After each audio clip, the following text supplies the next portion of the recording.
ओम शांति, ओम शांति, ओम शांति।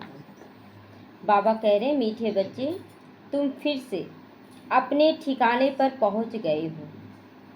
बाबा कह रहा, तुम फिर से अपने ठिकाने पर। ठिकाना कहाँ था? हमारा बाबा के पास ही ठिकाना था, और हम लोग भटक रहे थे रावण की दुनिया में। तुमने बाप द्वारा रचता और रचना को जान लिया है, तो खुशी से रोमांच खड़े हो जाने चाहिए। क्यों खुशी से? कि एक तो हम भगवान के बच्चे हैं। पहले तो हम साधारण समझ रहे थे अपने आप को, लेकिन भगवान से मिलने के बाद अपना परिचय, भगवान का परिचय, हमारा घर, हमारी राजधानी, सब कुछ पता पड़ गया। और इसीलिए बाबा कह रहे हैं कि तुम्हारे खुशी से रोमांच खड़े हो जाने चाहिए। प्रश्न है, इस समय बाप तुम बच्चों का श्रृंगार क्यों कर रहे हैं? क्यों श्रृंगार कर रहा है? उत्तर है, क्योंकि अभी हमें सज धज कर विष्णुपुरी ससुर घर में जाना है। सुंदर श्रृंगार करवाते हैं ना, जब शादी होता है किसी भी लड़की को, तो देखते कितना सुंदर सजाया जाता है।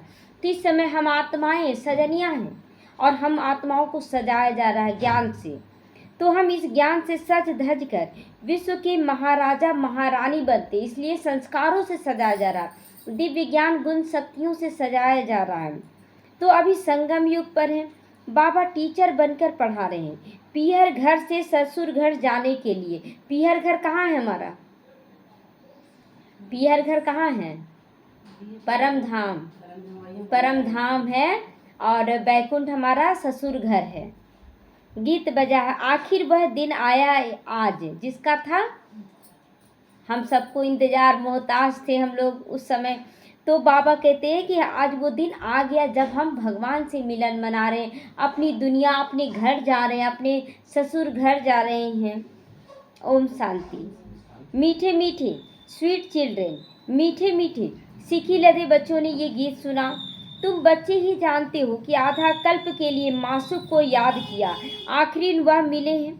दुनिया ये नहीं जानती कि हम कोई आधा कल्प भक्ति करते हैं, मासूक बाप को पुकारते हैं। नहीं जानते, हम लोग आधा कल्प भक्ति करते आए हैं, और पुकारते आ गए, लेकिन मालूम ही नहीं था कि हम लोग भगवान को किस लिए पुकार रहे हैं, क्यों पुकार रहे हैं। तो यह हम आशिक हैं और वो मासूक है, यह भी कोई नहीं जानते। बाप कहते, रावण ने तुमको बिल्कुल ही तुच्छ बुद्धि बना दिया, एकदम छोटी बुद्धि, छोटे तुच्छ बुद्धि बना दिया है। खास भारतवासियों को तुच्छ बुद्धि बनाया गया। बाहर वाले इतना खराब नहीं है जितना खराब भारत वाले बन गए हैं। तुम देवी देवता थी, यह भूल गए हो तो तुच्छ बुद्धि हुए ना। अपने धर्म को भूल जाना, ये है सबसे बड़ी तुच्छ बुद्धि। अपने धर्म को भूल जाना। हम लोग धर्म को भूल कर क्या बोले? हम तो हिंदू हैं। देवी देवता धर्म को भूल गए, उनके संस्कारों को भूल गए। अभी यह सिर्फ तुम जानते हो कि हम भारतवासी स्वर्गवासी थे। यह भारत स्वर्ग था। थोड़ा ही समय हुआ ना, 1250 वर्ष तो सतयुग था, 1250 वर्ष राम राज्य चला। उस समय अथाह सुख था। सुख को याद कर रोमांच खड़े हो जाने चाहिए। कितना सुख था उस समय, सतयुग त्रेता। अभी वो सुख है? अभी तो वो सुख कुछ भी नहीं है। सतयुग त्रेता द्वापर कलयुग सब पास हो गया। सतयुग की आयु कितनी थी यह भी कोई नहीं जानता। लाखों वर्ष कैसे हो सकती है? कोई भी युग की आयु लाखों वर्ष नहीं हो सकती है। अभी बाप आकर समझाते, तुमको माया ने कितना तुच्छ बुद्धि बना दिया। दुनिया में कोई अपने को तुच्छ बुद्धि लेकिन अभी भी नहीं समझते कि हम लोग खराब हैं। ऐसा कोई नहीं समझता, सब बोलता है ना हम बहुत बुद्धिमान हैं। तो तुम जानते हो हम कल तुच्छ बुद्धि थी। अभी बाबा ने इतनी बुद्धि दी है जो रचता और रचना के आदि मध्य अंत को जान गए हैं। पहले एकदम तुच्छ बुद्धि थी, और बाबा इतना ज्ञान दिया कि सब कुछ जानने लगे। अब कल नहीं जानते थे, आज जाना है। तो जितना जितना जानते जाते हैं उतना खुशी में रोमांच खड़े होते जा रहे हैं ना। जैसे जैसे मतलब बच्चों को देखते होंगे कि जैसे उन लोग बच्चों के अंदर तो नानी घर का ज़्यादा रहता है। जैसे जैसे घर पहुंचने वाला होता है उछलने लगते हैं कि अब नानी घर आया कि आया। तो उसी तरह हम लोगों को अथाह खुशी होती जानी चाहिए कि हम लोग अब अपने राजधानी में, अपने घर, अपने बाबा के पास जा रहे हैं। हम फिर अपने ठिकाने पर पहुंचते हैं। बरोबर बाबा ने हमको स्वर्ग की रजाई दी थी, फिर हमने गंवा दी, अभी पतित बन पड़े हैं। सत्युग को पतित नहीं कहेंगे, वह है ही पावन दुनिया। मनुष्य कहते हैं पतित पावन आओ। रावण राज्य में पावन ऊंचे से ऊंचा कोई हो नहीं सकता। रावण राज्य में पावन ऊंचे से ऊंचा कोई भी नहीं। कोई भी पावन है ही नहीं जो ऊंचे से ऊंचा होगा। ऊंचे से ऊंचा बाप के बच्चे बने हो तो ऊंचे भी बने, बाप के बनेंगे तब ऊंचे से ऊंचा बनेंगे। लेकिन अभी दुनिया वाले क्या है, रावण की मत पर चलकर बोल रहे हैं हम बहुत वीआईपी हैं, हम बड़े हैं, लेकिन अभी कोई बड़ा नहीं है। तुम बच्चों ने बाप को जाना है, सो भी लेकिन नंबरवार पुरुषार्थ अनुसार एक जैसा कोई जान रहा है। अगर एक जैसा कोई जाने ना तो पूरी तरह से पुरुषार्थ करने लग पड़े। लेकिन आज भी क्या है, आज ये देखना पड़ता, वो देखना पड़ता, बहुत तरह का बहाना देते हैं। तो अपने दिल से सवेरे उठ कर पूछो, अमृत वेले उठकर अपने आप से पूछना है, बातें करनी है मन ही मन। अमृत वेले का समय अच्छा है, सवेरे अमृत वेले बैठकर यह ख्याल करो, बाबा हमारा बाप भी है, टीचर भी है, ओ गॉड फादर, हे परम पिता, तो सब कहते ही हैं। अभी तुम बच्चे जानते हो जिसको याद करते हे भगवान, अभी वो मिला है हमें, अभी वो हमें मिल चुका है। हम फिर से बेहद का वर्षा ले रहे हैं, वह है लौकिक बात और ये है बेहद का बाप है। तो तुम्हारा लौकिक बाप भी उस बेहद के बाप को याद करते हैं। तो बाबा कहते हैं लौकिक बाप भी उस बेहद के बाप को याद करते हैं। तो बापों का भी बाप, पतियों का पति, वह हो गया ना, बापों का भी बाप है और पतियों का भी पति है, वो सब का पति है। तो वह भी भारतवासी ही कहते, क्योंकि अभी मैं बापों का बाप, पतियों का भी पति बनता हूँ। पतियों का भी पति क्यों बोलते हैं बाबा, क्योंकि सब आत्मा है और आत्मा शरीर में आई तो पति बनी ना, लेकिन आत्मा का पिता परमात्मा है तो वो सबसे ऊंचे से ऊंचा है। तो अभी मैं तुम्हारा बाप भी हूँ, तुम बच्चे बने हो, बाबा बाबा कहते रहते हो। अभी फिर तुमको विष्णुपुरी ससुर घर ले जाता हूँ। कहाँ है ससुर घर? बैकुंठ है ना, बैकुंठ हमारा ससुर घर है, विष्णुपुरी ससुर घर ले जाता हूँ। यह भी तुम्हारे बाप का घर है, फिर ससुर घर जाओगे। यह है तुम्हारे बाप का घर और फिर ससुर घर जाओगे। तो बाप का घर परम धाम पहले जाएंगे, फिर बैकुंठ जाएंगे। तो बच्चे जानते हैं हमको बहुत अच्छा श्रृंगार किया जा रहा है, बहुत अच्छा श्रृंगार। जो श्रृंगार जैसे यहाँ का जो श्रृंगार करते हैं, ब्यूटिशियन जो श्रृंगार करती है वो कुछ समय के लिए है, पानी पड़ा और उतरने लगता है, कुछ घंटों के लिए होता है ये श्रृंगार। लेकिन जो बाबा श्रृंगार कर रहा है वो अविनाशी श्रृंगार है। तो अभी तुम पीहर घर में हो, अभी हम यहाँ भी है, अभी संगम युग में बाबा की गोद में पीहर घर में है। तुमको पढ़ाया जाता है, तुम इस ज्ञान से सज धज कर विश्व का महाराजा महारानी बनते हो। तुम यहाँ आए हो विश्व का मालिक बनने के लिए। क्यों आए हैं यहाँ? विश्व का मालिक बनने के लिए आए हैं ना। तुम भारतवासी ही विश्व के मालिक थे जबकि सतयुग था। अभी तुम ऐसे नहीं कहोगे कि हम विश्व के मालिक हैं, कोई भी विश्व के मालिक नहीं है। भल प्रधानमंत्री भी है लेकिन वो भी नहीं कहेगा कि हम मालिक हैं। क्यों नहीं है? क्योंकि जब तक उसका पोस्ट है तभी तक चाहेगी प्रजा तो उसको भी उतार देती है। इसीलिए अभी कोई भी मालिक नहीं है, जबकि लक्ष्मी नारायण के राज्य में या सीताराम के राज्य में कोई किसी को उतार नहीं सकता है। वो यहाँ से प्रारब्ध हम लोग लेकर जाते हैं। अभी तुम जानते हो भारत के मालिक कलयुगी हैं, हम तो संगम युगी हैं। हम कौन से मालिक हैं? हम किसके मालिक हैं? अभी अपने आप के मालिक है ना, स्वराज्य अधिकारी आत्माएं हैं हम। तो फिर हम सतयुग में सारे विश्व के मालिक बनेंगे। यह बातें तुमको बच्चों को बुद्धि में आना चाहिए। जानते हो विश्व की बादशाही देने वाला है, आया हुआ है, शिव बाबा आया हुआ है। अभी संगम युग पर वो आए हैं। ज्ञानदाता एक ही बाप है, बाप के सिवाय किसी भी मनुष्य को ज्ञानदाता नहीं कहेंगे, क्योंकि बाप के पास ऐसा ज्ञान है जिससे सारे विश्व की सदगति होती है। किसी के पास ऐसा ज्ञान नहीं जो पूरे विश्व को बदल दे। एक भगवान के पास ऐसा ज्ञान है जो कलयुग को सतयुग में बदल दे रहा है। कलयुग को सतयुग में यही महसूसता हो जाएगा। सतयुग तो आएगा ही आएगा, लेकिन यहीं पर सतयुगी आनंद मिलने लग जाता है। तो तत्व सहित सबको सदगति हो जाती है। मनुष्यों के पास सदगति का ज्ञान नहीं है। इस समय सारी दुनिया तत्व सहित तमो प्रधान है। आज आत्माएं तमो प्रधान, प्रकृति तमो प्रधान, सब कुछ तमो प्रधान हो चुका है। इसमें रहने वाले भी तमो प्रधान। नई दुनिया है ही सतयुग, उसमें रहने वाले देवता थे, फिर रावण ने जीत लिया। हम लोग थे देवी देवता, लेकिन रावण ने हमें क्या किया? जीत लिया। और जीत के क्या किया? हमें भी विकारी बना दिया। और विकारी बनाकर हम क्या कहने लगे? गुस्से के बिना तो काम चलता ही नहीं। लोभ लालच के बिना तो काम चलता ही नहीं। विकार क्या किया, हम लोगों के ऊपर अधिकार जमा लिया। तो अब बाप आया हुआ है, तुम बच्चे कहते हो हम जाते हैं बाप दादा के पास। अभी हम लोग आते हैं तो कहाँ जाते हैं, बाबा के घर जा रहे हैं, बाबा से ज्ञान मुरली सुनने जा रहे हैं। तो बाबा हमको दादा द्वारा स्वर्ग की बादशाही का वर्षा देते हैं। बाप तो स्वर्ग की बादशाही देंगे, और क्या देंगे। बाबा के पास क्या है, ज्ञान गुण शक्तियों का भंडार जो स्वर्ग का मालिक बना दे। बाबा स्वर्ग का मालिक नहीं बनता है।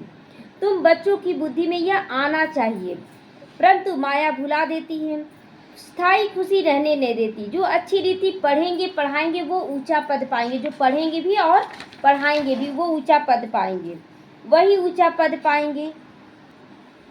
तो गाया भी जाता है सेकंड में जीवन मुक्ति। सेकंड में जीवन मुक्ति मतलब जैसे ही विकार को हटा दिए, क्रोध को हटाएं, मैं प्रेम स्वरूप आनंद स्वरूप हूँ, महसूस होने लग जाता है मैं शांत स्वरूप हूँ। तो पहचाना एक ही बार चाहिए ना। जैसे कोई बच्चा पहचान लिया कि मेरा पिता ये है, करोड़पति है, उसको तो नशा चढ़ जाएगा, है ना। उसी तरह हमें पता चला कि भगवान हमारा पिता है, कितना नशा चढ़ जाना चाहिए। सेकंड में क्या मिल गया, जीवन मुक्ति मिल गया। अब तो कोई भी प्रॉब्लम नहीं, बड़ा नहीं, सब कुछ अच्छा है। तो सभी आत्माओं का बाप एक ही है, वह सभी आत्माओं का बाप आया हुआ है, परंतु सब तो मिल नहीं सकेंगे ना। बाबा से सब मिल सकेंगे, है तो सभी आत्माओं का पिता, लेकिन मिलने का किसको है भाग्य। जो 33 करोड़ ब्राह्मण आत्मा बनते हैं, जो बाबा को पहचानते हैं, वही मिलते हैं। बाहर वाले मिल ना सके, उन लोगों को मिलने के लिए देवी देवताओं को सामने किया जाता है, फरिश्तों को सामने किया जाता है। तो इम्पॉसिबल है सभी से मिलना बाबा का, केवल 33 करोड़ ब्राह्मण आत्माओं से ही मिलेंगे। बाप तो पढ़ाने आते हैं, तुम भी सब टीचर्स हो, कहा जाता है ना गीता पाठशाला। तो यह अक्षर तो कॉमन है, कहते कृष्ण ने गीता सुनाई। अब यह कृष्ण की तो पाठशाला है नहीं, ये तो गीता पाठशाला है, कृष्ण की पाठशाला नहीं है। कृष्ण की आत्मा भी पढ़ रही है, ब्रह्मा बाबा की आत्मा यानी कृष्ण की आत्मा पढ़ रही है। सतयुग में कोई गीता पाठशाला में पढ़ते हैं पढ़ाते हैं, सतयुग में कोई गीता पाठशाला में पढ़ते पढ़ाते हैं क्या। वहाँ सतयुग में पढ़ाएंगे, गीता पाठशाला खोलेंगे क्या, सतयुग में नहीं खोलेंगे। कृष्ण तो हुआ ही है सतयुग में, फिर 84 जन्म लेते हैं, तो एक भी शरीर दूसरे से ना मिल सके। जो कृष्ण का शरीर मिला वो दूसरे जन्म में वो शरीर नहीं रहेगा, हल्का सा अंतर आ जाएगा, थोड़ा सा कमी आ जाएगा। तो ड्रामा प्लान अनुसार हर एक आत्मा में अपना पार्ट 84 जन्मों का भरा हुआ है। एक सेकंड ना मिले दूसरे से, 5000 वर्ष तुम पार्ट बजाते आए हो, एक सेकंड का पार्ट दूसरे सेकंड से ना मिल सके। इतना सूक्ष्म है ये ज्ञान, इतना सूक्ष्म ये पार्ट है कि एक सेकंड भी दूसरे सेकंड से नहीं मैच खाएगा। हम लोग तो ऐसे बोल देते रोज उठना है, रोज सोना है, रोज वही काम करना है। तो कितनी समझ की बात है। ड्रामा है ना, पाठ रिपीट होता जाता है। बाकी वह शास्त्र सभी भक्ति मार्ग के, जो गीता रामायण शास्त्र बना वो सब भक्ति मार्ग का है। आधा कल्प भक्ति चलती है, फिर सभी की सदगति मैं आकर कर देता हूँ। तुम जानते हो 5000 वर्ष पहले राज्य करते थे, सदगति में थे, दुख का नामो निशान नहीं था। 2500 साल तक कोई दुख का नामो निशान नहीं था, जबकि शास्त्रों में क्या लिख दिया है कि सतयुग में देवी देवता और राक्षसों की लड़ाई हुई। फिर जब राम राज्य आया तो राम और रावण की लड़ाई हुई। तो यहाँ पर क्या है, सारा कुछ संगम युग का ही पाठ शास्त्रों में लिख दिया गया। सतयुग में तो कोई जाना भी नहीं कि क्या हुआ नहीं हुआ। यहाँ संगम युग का पाठ, जैसे हम जब राम बनते तो रावण से युद्ध करते, अपने अंदर के विकारों से युद्ध करते। जब हम देवी देवता बनते तो अपने अंदर के असुर संस्कारों से युद्ध करते हैं। तो यही सब शास्त्रों में लिख दिया गया है। तो बाबा कहते हैं वहाँ तो दुख का नामो निशान नहीं था, अभी तो देखो दुख ही दुख है। इसको दुख धाम कहा जाता है। शांति धाम, सुख धाम और दुख धाम, ये 3 धाम है। शांति धाम, सुख धाम और दुख धाम। आप एक कोने में खड़े, बाबा बोलता है कि कहाँ जाना है, दुख धाम, शांति धाम या सुख धाम, कहाँ जाना है, सुख धाम जाना है। जो सुख धाम जाएंगे वो शांति धाम तो जरूर जाएंगे, और दुख धाम तो अभी है, उसको तो छोड़ना है। तो भारतवासियों को ही आकर सुख धाम का रास्ता बताता हूँ। कल्प कल्प फिर हमको आना पड़ता है, अनेक बार आया हूँ, आता रहूँगा। हर कल्प 5000 साल का होता है, हर 5000 साल के एंड में संगम युग पर बाबा आता है। तो इसको एंड नहीं कहा जाता है, इंड नहीं, नई शुरुआत कहा जाता है। जैसे बुढ़ापा हुआ तो उसका फिर मौत होता है, तो आत्मा फिर नई सिरे से चालू कर देती है अपना जीवन जीना। तो ये इंड नहीं बल्कि एक शुरुआत है। तो ये तुम चक्र लगाकर दुख धाम में आते हो, फिर मुझे आना पड़ता है। अभी तुमको स्मृति आई है 84 जन्मों के चक्र की। अब बाप को रचता कहा जाता है। ऐसे नहीं कि ड्रामा को कोई रचता है, ड्रामा नहीं रचा जाता, ड्रामा रचा हुआ है। जैसे दिन और रात को कोई रच नहीं रहा है, दिन रात फिक्स है कि होना ही होना है ना। बस हम लोग अपना ड्रामा एक्ट करते हैं, एक्टिंग करते रहते हैं। तो रचता और अर्थात इस समय सतयुग में आकर रचते हैं, सतयुग को रचते हैं। इस समय संगम युग पर बाबा आता है और हम बच्चों को भी लाता है और हम लोग अपना सतयुग रचते हैं। सतयुग में जिन्हों का राज था फिर गवा दिया, उन्हों को बैठ पढ़ाता हूँ। जो गवाएं वही उन्हीं को बैठ के पढ़ाया जा रहा है। बच्चों को अडॉप्ट करते हैं। तुम मेरे बच्चे हो ना, तुमको कोई साधु संत आदि नहीं पढ़ा रहे। यहाँ पर कोई साधु संत दिख रहा है क्या?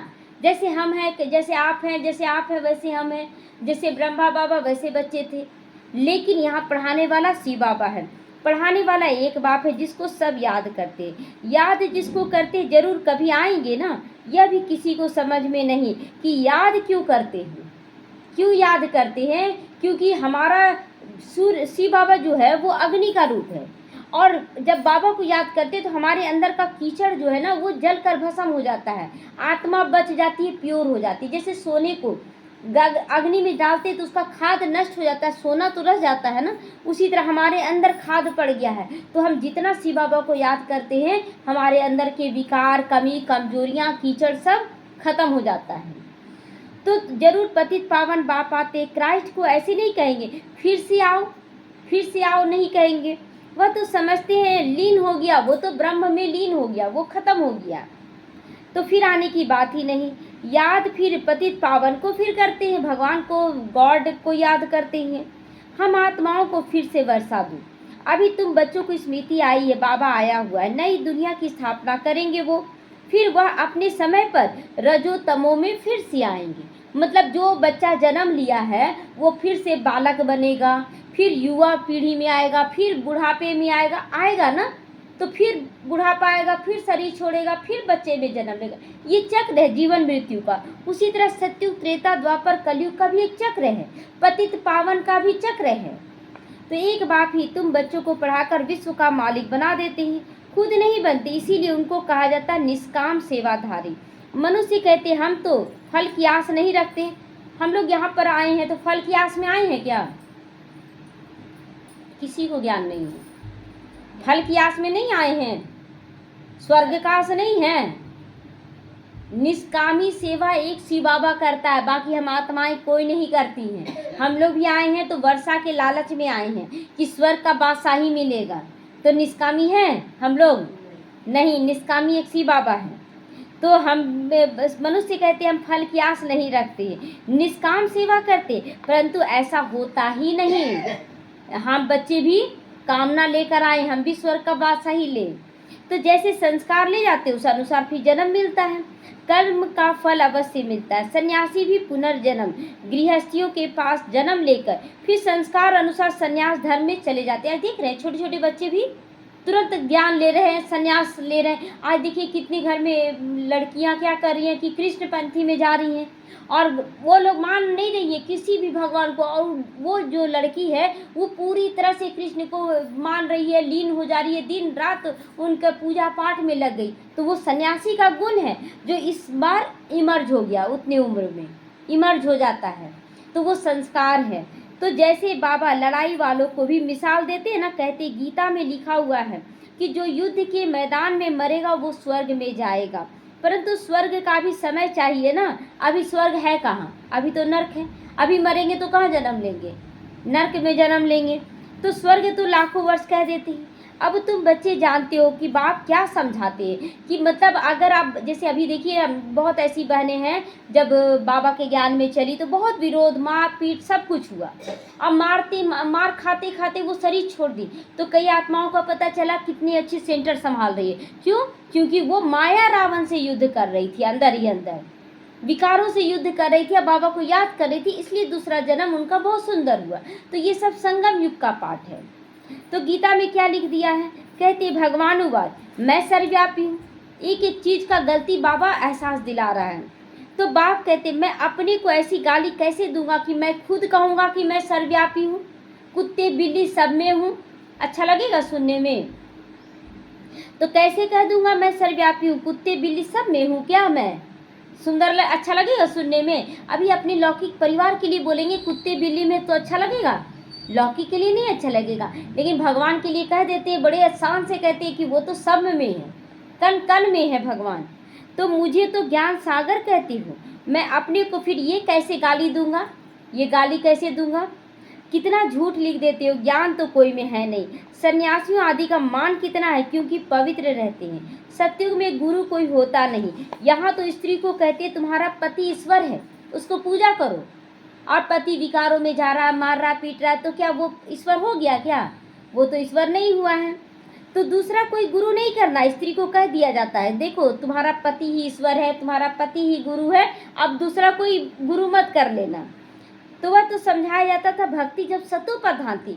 बाबा उसका भी मान रख रहा है कि जब द्वापर युग स्टार्ट हुआ तो उसमें भक्ति सतो प्रधान था, सब बहुत अच्छे थे, तो उस समय स्त्री को कहा जाता था। तो चलो ठीक भी था। और अभी पति जुआ खेल रहा है, शराब पी रहा है, और उसके लिए बोले कि तुम्हारा पति ईश्वर है, सही रहेगा? मार रहा है। तो सत्युग में तो गुरु था ही नहीं। भक्ति की शुरुआत में गुरु होते नहीं, पति को ही ईश्वर और गुरु मान लिया जाता है। शुरुआत में गुरु नहीं करते। इन सब बातों को अभी तुम समझते हो। कई मनुष्य तो ब्रह्मा कुमार कुमारियों का नाम सुनकर ही डर जाते हैं, क्योंकि समझते ये तो भाई बहन बना देते हैं। बोलते हैं ना, अच्छा देवी के मंदिर में भी जाते हैं तो चाहे पति पत्नी बच्चे जाएं, तीनों ही माँ कहते हैं। अब माँ कहते हैं तो एक माँ की संतान आपस में क्या हो गए, भाई बहन हुए ना। हर रोल में हम लोग हैं कि हम पति पत्नी, लेकिन जब देवी माँ के आगे गए तो हम सब उनके बच्चे पति पत्नी भी हैं। तो माँ कह रहे, सास ससुर नहीं कह रहे, दादा दादी नहीं कह रहे, माँ कह रहे, तो उनके बच्चे भाई बहन हो गए। तो लोग डरते हैं यहाँ आएंगे तो भाई बहन बना देंगे। अरे वास्तव में तो है ही भाई बहन, एक पिता की संतान है। तो अरे प्रजापिता ब्रह्मा का बच्चा बनना तो अच्छा है ना। बीके स्वर्ग का वर्षा लेते अभी तुम ले रहे हो, तुम बीके बने हो। दोनों कहते हम भाई बहन हैं, पति और पत्नी दोनों आते हैं, दोनों बाबा कहते हैं, बोलते हम बच्चे भाई बहन हैं। शरीर का भान विकार की बात निकल जाती है ना। हम एक बाप के बच्चे भाई बहन विकार में कैसे जा सकते हैं? यह तो महान पाप है, ये बहुत बड़ा पाप है कि अगर पति पत्नी दोनों ज्ञान में हैं और उसके बाद दोनों बोले हम पति पति, तो ये विकार गंदगी का कारण बनता है। तो यह पवित्र रहने की युक्ति ड्रामा में नूंधी हुई है।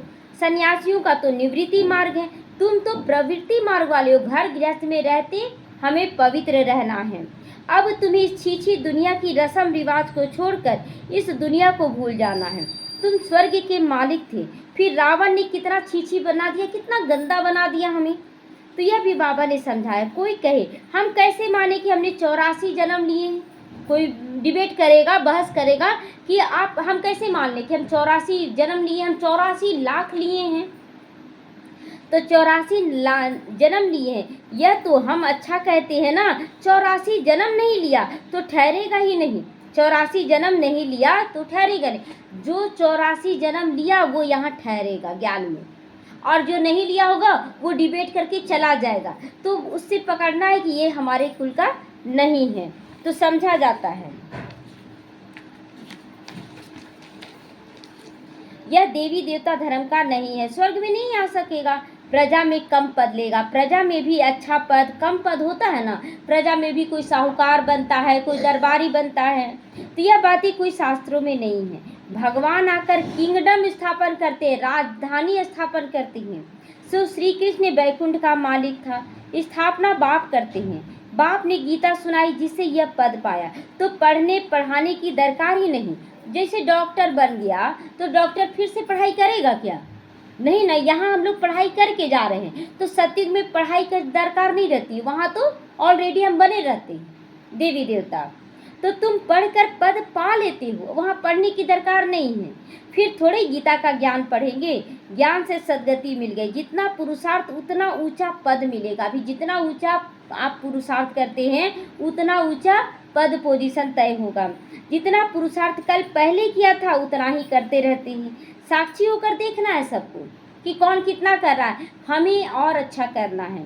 टीचर को भी देखना चाहिए कि वो कितना पुरुषार्थ कर रही हैं, कैसे वो आगे बढ़ रही हैं। इसने हमको पढ़ाया है, हमको इनसे भी होशियार होना है, ये पुरुषार्थ करना है कि जो टीचर पढ़ा रही है अगर वो बहुत अच्छे से आगे बढ़ी तो उनको देखकर हमें भी उल्लास होना चाहिए कि हमको और ऊंचा जाना है। ये नहीं कि वो ऐसी है ये नहीं, हमें उनसे ऊंचा जाना है, पुरुषार्थ करना है और उनका रिगार्ड भी रखना है। तो मार्जिन बहुत है, बहुत मतलब बाबा कह रहे हैं कि अभी भी मार्जिन है कि आप टीचर से भी ऊंचा जा सकते हो। कोशिश करनी है ऊंचे से ऊंचा बनने की। मूल बात है तमो प्रधान से पहले सतो प्रधान बनना है, खुद को पहले परिवर्तन करना है, यह समझने की बात है। गृहस्थ व्यवहार में रहना है, बाप को याद करना है तो पावन बन जाओगे। वहाँ सब पतित है, यहाँ सभी पतित है, इसीलिए दुख ही दुख है। और सुख का राज्य कब था यह किसी को पता नहीं। दुख में कहते हे भगवान, हे राम, हे जहाँ लगा वहाँ दुख की फीलिंग। हम लोग हे बाबा कहते हैं क्या बोलते हैं हम लोग? मेरा बाबा, मीठा बाबा, प्यारा बाबा। हे बाबा नहीं कहते, हे माना हम दुखी हैं। अब दुखी हैं क्या? नहीं हैं। तो अब भगवान तो किसी को दुख देते नहीं, रावण दुख देता। अभी तुम जानते हो हमारे राज्य में और कोई धर्म नहीं होगा। जब लक्ष्मी नारायण का राज्य होगा तो दूसरा कोई धर्म नहीं होगा। फिर बाद में और धर्म आएंगे, जब द्वापर आएगा तब दूसरा धर्म आएगा। तुम भल कहाँ भी जाओ, पढ़ाई साथ है ना, मन मनाभाव का लक्ष्य तो मिल गया है ना, तो बाप को याद करो। कहीं भी आप जाएं बाबा को याद करें, सब कुछ करते चले जाएं। तो बाप से हम स्वर्ग का वर्षा ले रहे हैं, यह भी याद कर नहीं सकते हो। अच्छा कहीं भी चले जाते तो बाबा को याद करने के लिए सोचना पड़ेगा कि नहीं टाइम नहीं मिल रहा, हम कैसे याद करें। मन बुद्धि में याद करना है तो यह याद पक्की होनी चाहिए। तो फिर अंतमति सो गति हो जाएगा। अंतमति जो जिसको याद करेगा उसके अनुसार पद पोजीशन मिल जाएगा। अच्छा, मीठे मीठे सीखी लदे बच्चों प्रति माता पिता बाप दादा का याद प्यार और गुड मॉर्निंग। रूहानी बाप की रूहानी बच्चों को नमस्ते। हम रूहानी बच्चों की रूहानी माता पिता बाप दादा को याद प्यार, गुड मॉर्निंग और नमस्ते नमस्ते। शुक्रिया बाबा, शुक्रिया। धारणा के लिए मुख्य सारे सवेरे सवेरे अमृत बेले उठकर ख्याल करना है कि बाबा हमारा पिता भी है, टीचर भी है और अभी बाबा आया हुआ है, हमको ज्ञान रत्नों का श्रृंगार करने के लिए आया हुआ है। तो वह बापों का बाप, पतियों का भी पति है। यह ख्याल करते अपार खुशी का अनुभव करना है, बहुत खुशी का अनुभव करना है कि स्वयं भगवान हमारा पिता बना है, खुद भगवान हमारा पति बना है। कितना खुशी होना चाहिए। जिसका पति भी सर्वश्रेष्ठ हो, जिसका पिता भी सर्वश्रेष्ठ हो, उसको तो नशा चढ़ेगा कि हम बहुत ऊंचे से ऊंचा हैं। दूसरा है हर एक की पुरुषार्थ को साक्षी होकर देना है। सबका पुरुषार्थ अपना अपना साक्षी होकर देखना है, क्या इसके अंदर गुण है और क्या इसके अंदर अवगुण है। दोनों दिखता है कि नहीं? अब दोनों हमारे लिए कल्याणकारी है कि खराब है? अवगुण दिख तो रहा, गुण जो है वो ग्रहण कर लें, और अवगुण जैसे कोई खराब काम कर रहा है या गुस्सा कर रहा है, दिख रहा है वो गुस्सा कर रहा है, हमें तुरंत बोलना ये गुस्सा हमें दुख दे रहा है, हमें नहीं करना है गुस्सा। तो अवगुण भी सिखाया ना, गुण तो ले लिए, गुण भी सिखाया, अवगुण भी सिखाया। तो हमें सबको साक्षी होकर देखना है और समझ कर चलना है। तो ऊंचा पद की मार्जिन हो जाएगी कि नहीं? भल आप बिघन में नहीं आए, गुस्से में नहीं आए, लेकिन सामने वाले का गुस्सा आपको एहसास दिलाए कि ये खराब चीज़ है, आप उसको छोड़ दिए, तो बिना लिए छोड़ देना ये तो बहुत अच्छी बात हो गई। इसीलिए बाबा कहता साक्षी होकर देखो और सब कुछ अच्छा करो, तो ऊंचा पद की मार्जिन हो जाएगी। इसीलिए तमो प्रधान से सतो प्रधान बनना है। वरदान है वाइसलिस की शक्ति द्वारा, निर्विकारी की शक्ति द्वारा सूक्ष्मतन व तीनों लोकों का अनुभव करने वाले श्रेष्ठ भाग्यवान बनो। जिन बच्चों के पास वाइसलिस की शक्ति है, बुद्धि योग बिल्कुल रिफाइन है, बुद्धि में जरा भी कोई कीचड़ नहीं है, किचड़ा नहीं है कोई तरह का, तो ऐसे भाग्यवान बच्चे सहज ही तीनों लोकों का सैर कर सकते हैं। परम धाम भी घूम सकते हैं, सूक्ष्मतन भी घूम सकते हैं और बैकुंठ भी घूम सकते हैं। लेकिन जिसके बुद्धि में कीचड़ाना, बाबा वो ऐसा करता है, बाबा वो ऐसा बोलता है, बाबा वो इसके साथ ऐसा होना चाहिए, उसके साथ ऐसा, दिन भर कीचड़ ही। बाबा के सामने बैठे लेकिन बाबा के सामने क्या आ रहा है? केवल कीचड़ का। बात आ रहा है। तो इसीलिए बाबा कहता है कि जो क्लियर बुद्धि होंगे, क्लीन एंड क्लियर होगा जिसका बुद्धि, वो तीनों लोकों का सैर करेंगे। और जिसका क्लीन एंड क्लियर नहीं होगा वो ऐसा है वैसा है, कोई ना कोई बहाना बाबा को बोल देते हैं। अभी कल बोल रहे थे कोई भाई ना कि आगे बढ़ रहे, तो कोई भाई बोल रहे कि आप तो और माता हो ना इसीलिए आगे बढ़ रही है। और एक माता है वो क्या बोल रही है, आपके पास धन है ना, सहयोग है ना, इसलिए आप आगे बढ़ रही हो। तो आप लोग क्यों नहीं बढ़ रहे हैं? सब कोई को बाबा दे रहा है ना। तो ना धन चाहिए यहाँ पर और ना ही लोगों का सहयोग चाहिए, यहाँ पर अपना पुरुषार्थ चाहिए। आप अपने पुरुषार्थ से, और ये बोलना भी बहुत बड़ा पाप है कि बाबा क्या कर रहा है कि भेदभाव कर रहा है ना, माताओं को आगे बढ़ा दे रहा, भाई को पीछे कर दे रहा, यही ना उनके मन में चल रहा है। ये भी बहुत बड़ा पाप है। बाबा माता भाई नहीं देख रहा है, बाबा क्या देख रहा है? आत्मा को देख रहा है। अब आप नर नारी देख रहे हैं तो ये तो आपकी गलती है। हाँ, माता और पुरुष देख रहे हैं। तो सूच वतन तक अपने संकल्प पहुंचाने के लिए सर्व संबंधों का सार वाली महीन याद चाहिए। सर्व संबंधों का सार क्या है? मैं आत्मा हूँ, मैं आत्मा हूँ, उसकी संतान हूँ। तो यही सबसे पावरफुल तार है। इसके बीच में माया लेकिन इंटरफेयर नहीं कर सकती है। बाबा कहता अगर मेरा सूक्ष्म तार जुड़ा हुआ मैं आत्मा और बाबा परमात्मा, तो बीच में माया नहीं घुस सकती है।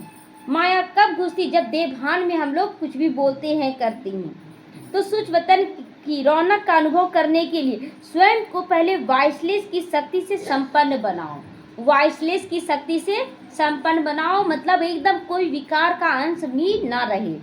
स्लोगन है किसी व्यक्ति, वस्तु, वैभव के प्रति आकर्षण होना ही कंपेनियन बाप को संकल्प से तलाक दे देना। अगर आप किसी व्यक्ति को याद करें कि वो मेरा सहयोगी है, तो ये बाबा को किनारा कर दिए। अगर वस्तु, धन को आप सहयोगी बना रहे कि धन से हम आगे बढ़ेंगे, ये भी गलत दिशा में जा रहे हैं। और तीसरा है वैभव, मान शान, ये सब जो मिल रहा है इनके पीछे आप भाग रहे, ये भी नहीं। आप केवल बाबा को देखें, अपनी स्थिति को देखें तो आगे बढ़ जाएंगे। अव्यक्त इशारे, रूहानी रॉयल्टी और प्यूरिटी की पर्सनालिटी को धारण करो। पवित्रता, संगम युगी ब्राह्मणों के महीन जीवन की महानता है, महीन जीवन की महानता है, महान जीवन की महानता है। पवित्रता ब्राह्मण जीवन का श्रेष्ठ श्रृंगार है। जैसे स्थूल शरीर में विशेष श्वास चलना आवश्यक है, श्वास चलेगा तब तो जीवन जीते हैं ना, तो श्वास नहीं तो जीवन नहीं। ऐसे ब्राह्मण जीवन का श्वास है पवित्रता। जितना आप पवित्रता को धारण करेंगे उतना आपका श्वास बढ़ रहा है, जीवन बढ़ रहा है। जैसे श्वास चल रहा है तो आपको पता है कि हम जी रहे हैं, उसी तरह आपके अंदर पवित्रता है तो ही आप ब्राह्मण जीवन जी रहे हैं, नहीं तो आप शूद्र में पहुंच जाते हैं। तो 21 जन्मों की प्रारब्ध का आधार है, फाउंडेशन है पवित्रता। पवित्रता को अपनाना है। ओम शांति।